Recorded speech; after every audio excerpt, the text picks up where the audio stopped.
Perilaku masyarakat yang sudah mulai dewasa, bagaimana dengan perilaku para politisi? Apakah kita contoh tadi yang sudah diberikan oleh beliau itu, ada silaturahmi dan sebagainya? Kalau kita belajar dari para bapak bangsa itu biasa, itu perbedaan. Ya. Bagaimana perbedaan antara Soekarno-Hatta, Sarir, Tan Malaka, mereka tetap bersahabat. Bahkan sahabat saya Gus Dur itu bercerita bagaimana yang namanya Tan Malaka itu sering ke rumahnya bapaknya Gus Dur. Iya. Gus Dur kecil waktu itu membuatkan kopi. Ya. Mereka bahkan ada toko Masumi, nggak punya rumah, mereka urunan. Itulah sebenarnya tokoh-tokoh bangsa kita yang memiliki peradaban. Ya. Jadi hal-hal berbeda pandangan politik itu hal yang biasa. Ya. Dan itu sebenarnya sudah menjadi habitualisasi bangsa. Cara berpikir, bertindak, bernalar, berrelasi kita. Problem kita sebenarnya sekarang ini bagaimana meningkatkan kualitas demokrasi kita agar masyarakat itu memilih secara rasional. Karena pilihan rasional itu berdasarkan satu pertimbangan orang memiliki sebuah program, visi dan misi yang terukur.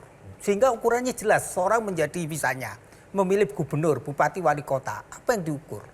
Apakah misalnya jelas misalnya dia bisa nggak mengurangi pengangguran? Ya. Dia bisa nggak mengatasi kesenjangan sosial? Bisa nggak meningkatkan kualitas pendidikan?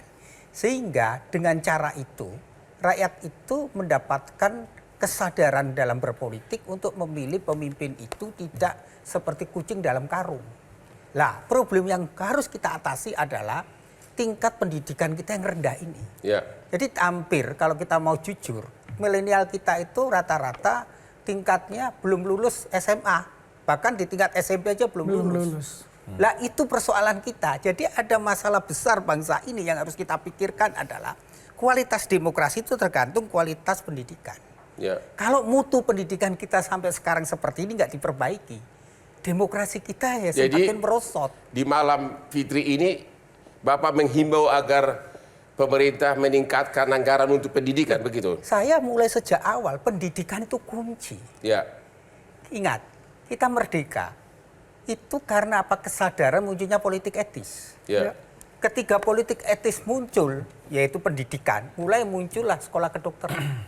Dan sekolah kedokteran itu menghasilkan akhirnya Budi Utomo. Kesadaran orang akan pendidikan itu menjadi orang akhirnya memiliki kesadaran untuk mulai keluar dari apa?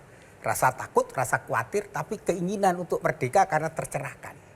Justru kalau kita bicara tentang pendidikan, Ya. kita ini hari-hari ini mengalami keprihatinan.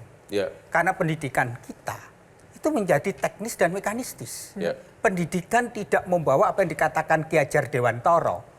Orang menyintai bangsa dan negara kebudayaannya, tapi memiliki kemampuan akal budi dan memiliki jati diri bangsa karena dia mampu menjadi dirinya sendiri. Waduh, wejangan yang sangat bagus di malam yang Fitri ini.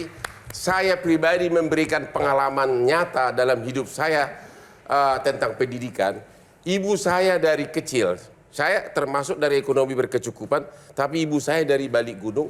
Sejak kecil ibu saya selalu memberikan makanan bergizi sama saya, termasuk membeli ikan mujair 1 ember, anaknya 10. Selalu pesannya satu, ibu saya itu, agar kau pintar di sekolah. Jadi dia tahu, walaupun dia orang kampung, dia tahu bahwa gizi itu perlu untuk meningkatkan kita punya IQ dan pendidikan kita. Dan akhirnya sekarang Hotman menaklukkan Jakarta dengan asprinnya yang cantik-cantik. Kita ketemu lagi di Hot Room.